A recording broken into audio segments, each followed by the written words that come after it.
बिस्मिल्लाहिर्रहमानिर्रहीम। अस्सलाम वालेकुम। आज हम आपके लिए देसी फूड मेला में चिकन जलफ्रेजी की रेसिपी लेकर आए हैं, जिसके लिए हमें एक पैन में हाफ कप ऑयल शामिल करना है। इसके बाद 2 मीडियम साइज़ के स्लाइस ऑनियन शामिल कर दें। इसमें याद रखें कि हमने ऑनियन को ज़्यादा कुक नहीं करना।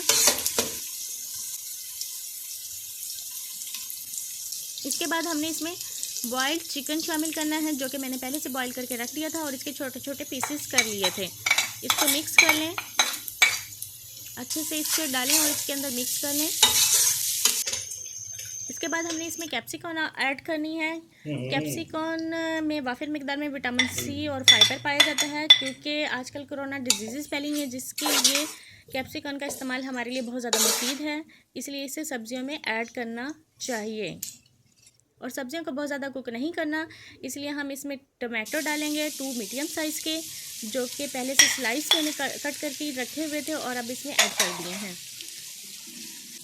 कलरफुल जलफ्रेजी तैयार है। इसी तरह से हम इसमें और चीज़ें ऐड करेंगे। इसके बाद हमने इसमें हल्दी शामिल करनी है, व्यूअर्स, काली मिर्चें और नमक के साथ साथ मैंने इसमें हल्दी भी शामिल कर दी है, जिससे इसका एक खूबसूरत सा कलर आ गया जलफ्रेजी का।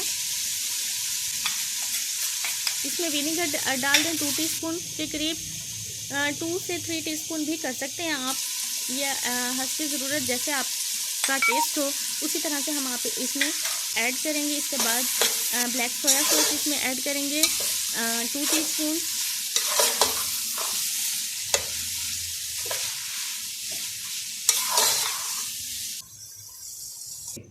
इनके बाद तमाम वेजिटेबल्स को मिक्स कर लें। याद रखें कि वेजिटेबल्स को हमने बहुत ज़्यादा कुक नहीं करना। इसके बाद हमने थोड़ी देर के लिए इसे स्टीम देना है। ऐसे 5 to 6 मिनट्स के लिए हम इसे स्टीम पे रख देंगे और लो फ्लेम पे हमने इसे स्टीम करना है। हमारी जलफ्रेजी रेडी है। आप देख सकते हैं कि कितनी अच्छा सा कलर आ गया और हम इसे अब अपनी डिश में निकालेंगे।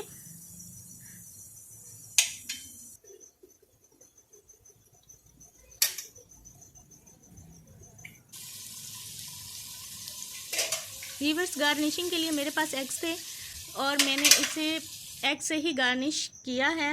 आप की अपनी मर्ज़ी है, आप किस चीज़ से गार्निश करना चाहते हैं। तो मुझे जलफ्रेजी के साथ एग्स बहुत पसंद है, इसलिए मैंने इसके साथ एग्स ही शामिल किए हैं। कैसी लगी आपको मेरी आज की ये वीडियो? अगर आपको मेरी वीडियो पसंद आई है तो सबसे पहले इसे सब्सक्राइब करें और लाइक करें।